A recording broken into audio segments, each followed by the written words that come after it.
नमस्कार दोस्तों, स्वागत है आपका ग्रामीण ज्ञान धारा यूट्यूब चैनल पर। आज हम देखेंगे मार्च 2025 की क्रोनोलॉजी में आर्थिक परिदृश्य यानी इकोनॉमिक्स का करंट अफेयर क्या है इसके बारे में। तो चलिए शुरुआत करते हैं पहले टॉपिक के साथ।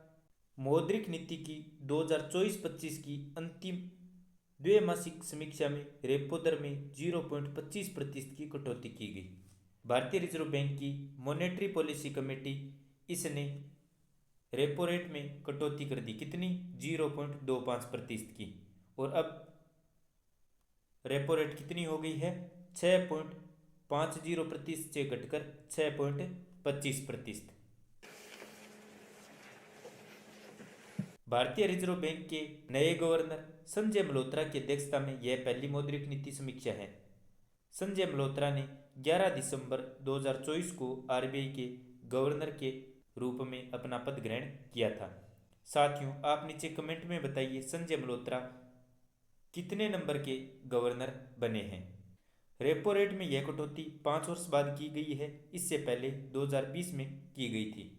दरों में अंतिम संशोधन फरवरी 2023 में हुआ था, जब नीतिगत दर को 25 आधार अंकों से बढ़ाकर 6.5% कर दिया गया था। रेपो दर में ताज़ा 0.25% बिंदु की कमी से इतनी ही वृद्धियां संबंध दरों में 7 फरवरी 2025 को हो गई हैं। एसडीएफ रेट 6.25% से घटकर 6%। एमएसएफ यानी मार्जिनल स्टैंडिंग फैसिलिटी रेट 6.75% से घटकर 6.50% तथा बैंक रेट 6.75% से घटकर 6.50% हो गई है। अन्य दरों में कोई परिवर्तन 7 फरवरी 2025 को नीति के तहत नहीं किया गया है, जिससे रिवर्स रेपो दर 3.35%, सीआरआर यानी नगद आरक्षण अनुपात 4% तथा सांविधिक तरलता अनुपात एसएलआर 18% पर बरकरार है। रेपो दर घटने से मकान, वाहन सहित विभिन्न ऋणों पर मासिक किस्त यानी ईएमआई में कमी आने की उम्मीद है।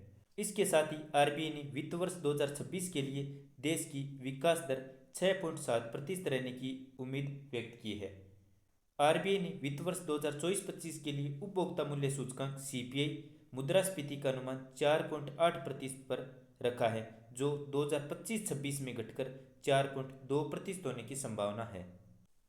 दोस्तों, प्रमुख बैंकिंग दरें 2024-25 में जो 7 फरवरी 2025 से प्रभावी हैं। रेपो रेट कितनी है? 6.25%। रिवर्स रेपो रेट कितनी है? 3.35%।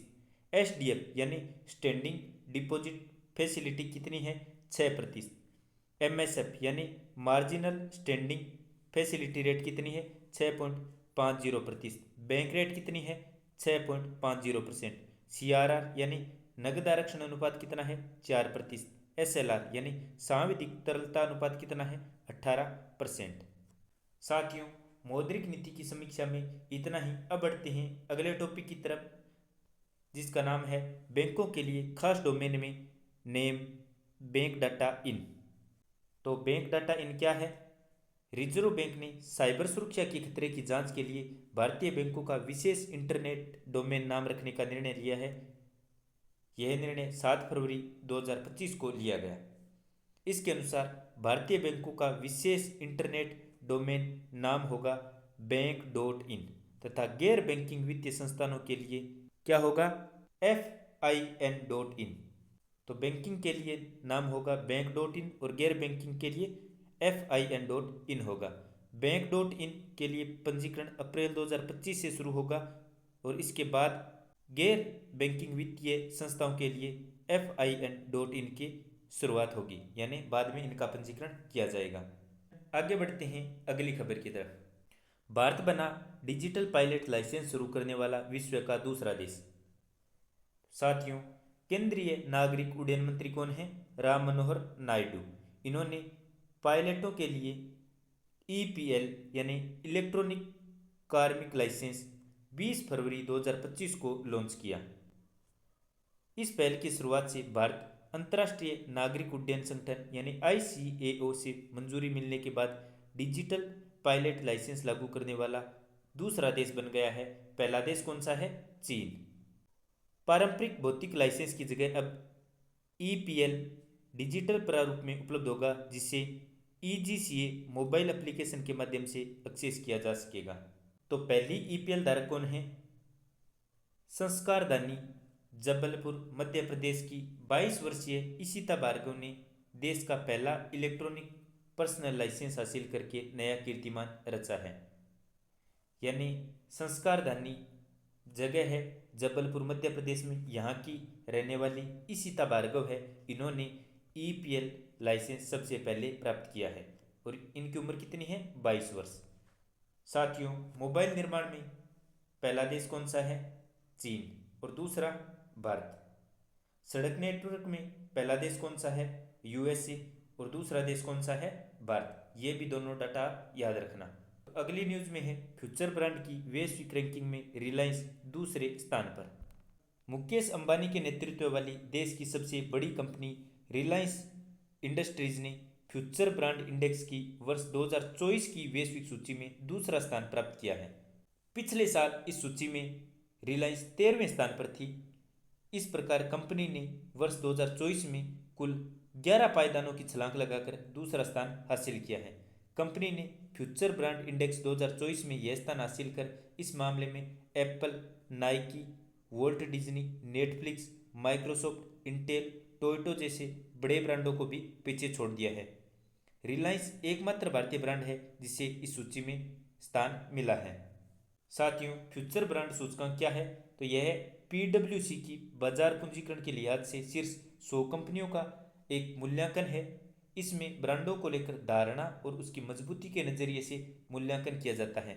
वर्तमान सूची में दक्षिण कोरिया की कंपनी सैमसंग पहले स्थान पर है, जबकि दूसरे स्थान पर कौन सी है? रिलायंस। और तीसरे स्थान पर कौन सी है? एप्पल।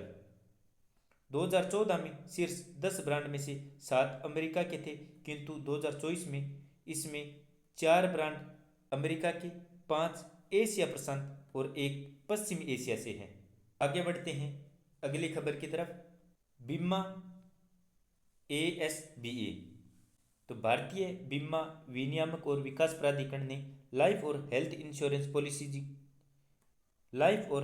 इंश्योरेंस पॉलिसीज के प्रीमियम भुगतान को सरल बनाने के लिए एक नया सिस्टम बीमा ASBA लॉन्च किया है। 1 मार्च 2025 से लागू होगा। यह सिस्टम पॉलिसी होल्डर्स की बीमा कंपनियों को UPI के माध्यम से उनके बैंक अकाउंट में बीमा प्रस्ताव स्वीकार किए जाने से पहले एक निश्चित राशि ब्लॉक करने के लिए सक्षम बनाता है। बीमा ASBA की एक विशेषता यह है कि जब तक बीमाकर्ता पॉलिसी को स्वीकृत या अस्वीकृत नहीं कर देता, तब तक फंड पॉलिसी धारक के खाते में रहेगा, अर्थात पॉलिसी जारी होने तक धनराशि ग्राहकों के खाते में ही रहेगी। अगली खबर है प्रोजेक्ट वाटरवर्थ के बारे में। क्या है प्रोजेक्ट वाटरवर्थ? फेसबुक और इंस्टाग्राम की प्रमोटर कंपनी कौन है? मेटा।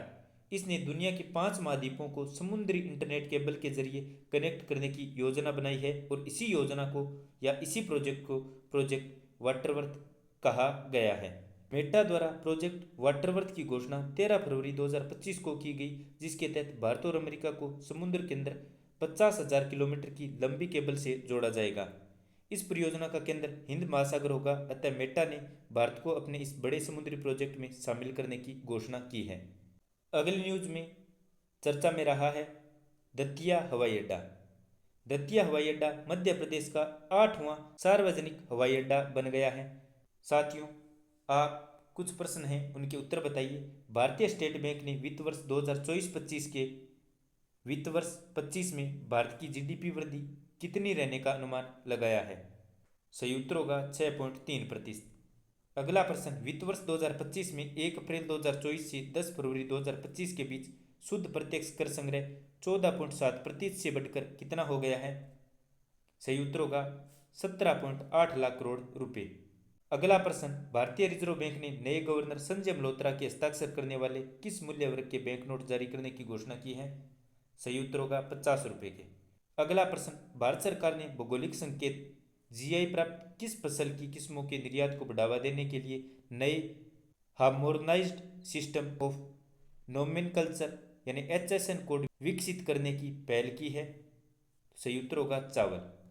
साथियों, मार्च की मैगजीन में इतना ही इकोनॉमिक्स का करंट अफेयर था। आपको जानकारी कैसी लगी नीचे कमेंट में अवश्य बताएं। धन्यवाद। जय हिंद, जय भारत।